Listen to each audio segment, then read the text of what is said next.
Bismillahirrahmanirrahim. Assalamualaikum warahmatullahi wabarakatuh. Waalaikumsalam warahmatullahi wabarakatuh. Perkenalkan, nama saya Gina Nur Hasanah, Prodi PI kelas 1D. Di sini saya membuat video ini karena ingin memenuhi tugas akhir semester mata kuliah Pendidikan Pancasila, di mana tugasnya ini adalah mendiskusikan materi yang telah disampaikan satu semester. Baik, materi yang akan saya bahas yaitu masyarakat madani. Sebelumnya, apakah ada yang sudah tahu tentang masyarakat madani? Tidak. Asal mula kata madani berasal dari bahasa Inggris yang artinya beradab atau berbudaya. Pertama kali diterjemahkan oleh Dato Sri Anwar Ibrahim melalui ceramahnya di Simposium Nasional pada tahun 1995. Masyarakat madani adalah masyarakat majemuk yang berkembang, yang mengedepankan nilai-nilai keadilan, kesetaraan, hukum, pluralisme, sehingga mereka memiliki kemajuan secara baik. Di sini ada 4 yang akan saya bahas. Yang pertama yaitu konsep dan teori masyarakat madani. Jadi konsep masyarakat madani merupakan bangunan yang lahir dari sejarah pengudaratan bangsa Eropa Barat. Konsep ini muncul bersamaan dengan proses modernisasi, terutama pada saat adanya transformasi dari masyarakat feodal menuju masyarakat modern. Aristoteles, seorang filsuf Yunani, mengatakan bahwa masyarakat sipil merupakan sebuah sistem kenegaraan yang identik dengan negara. Poin yang kedua yaitu sejarah perkembangan sipil.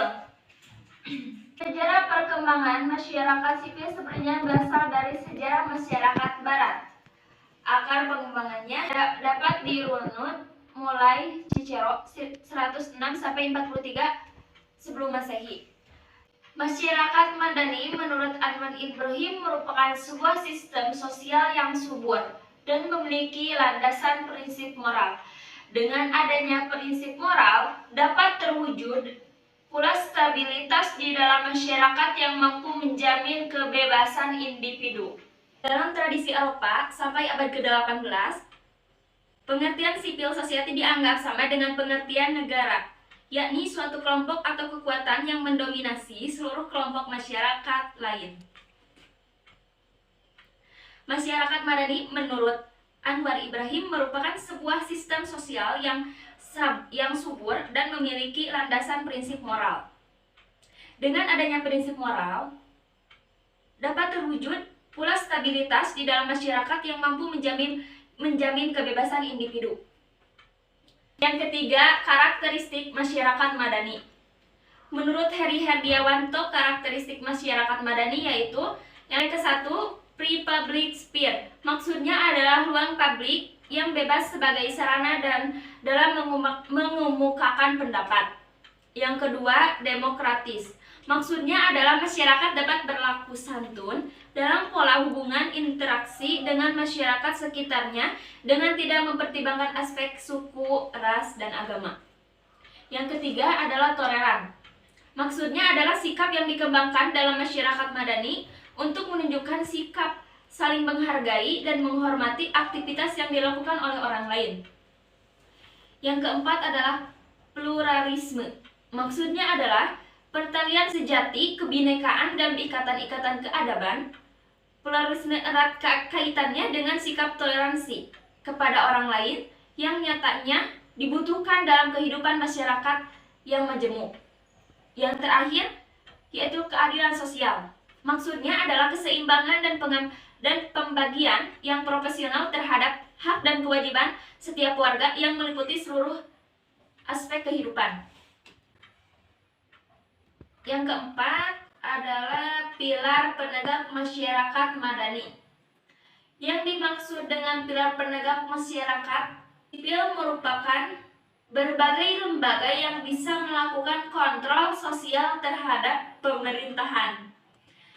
Terwujudnya masyarakat madani tentu tak bisa dilepaskan dari peran serta masyarakat dan kekuasaan pemerintah yang tidak absolut.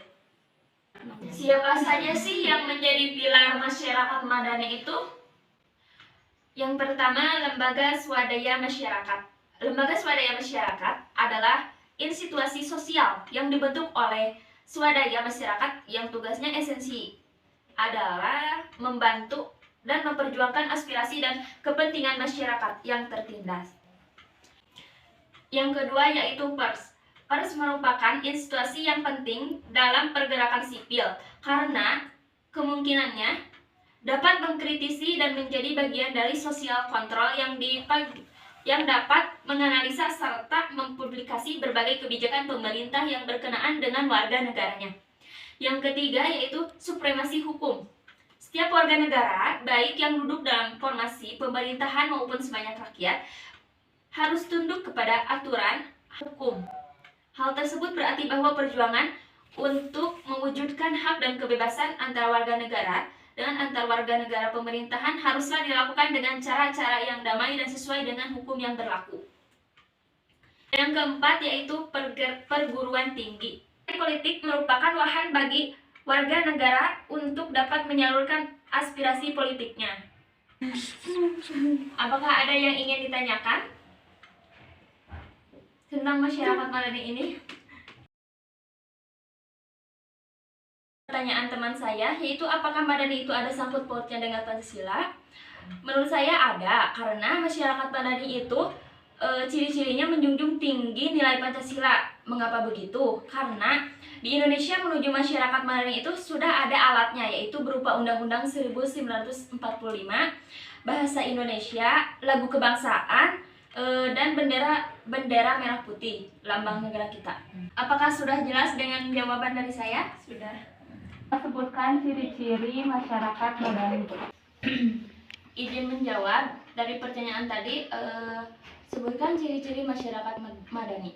Yang pertama yaitu menjunjung tinggi nilai dan norma. Yang kedua adalah mempunyai peradaban yang tinggi. Yang ketiga memprioritaskan kesejahteraan serta transparansi. Yang ketiga partisipasi sosial.